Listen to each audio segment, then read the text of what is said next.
Oh, hello Chris, it's Paul Ashby, VK3MR. So as promised, I'm just doing this test for you on the KLM 10140 PA.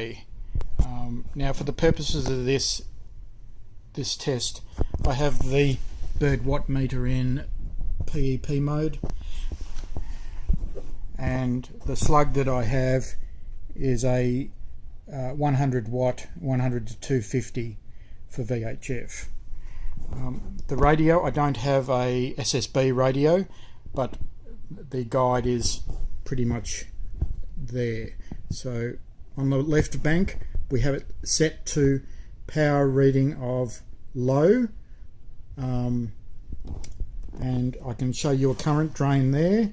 If you have a look at the bottom meter, 13.7 volts, idling current 0.21, and we dropped to 13.5 volts and 2.39 amps drain at 5 watts. If we look at the watt meter, we can see on key down, we can see just under 5 watts. The scale just to that marker there is 10 watts. Okay, so what I'm going to do is put the amp in line. So we're now switched in line, and keeping a look at the bird watt meter,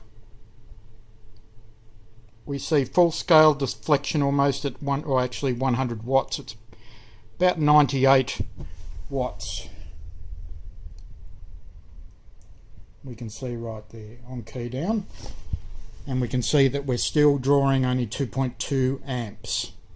Okay, as I said, this is a very efficient amp, and it's sad to let go of it for its simplicity, but it is what it is. Well, there you go. End of test. It's actually into a 1.5 kilowatt dry dummy load.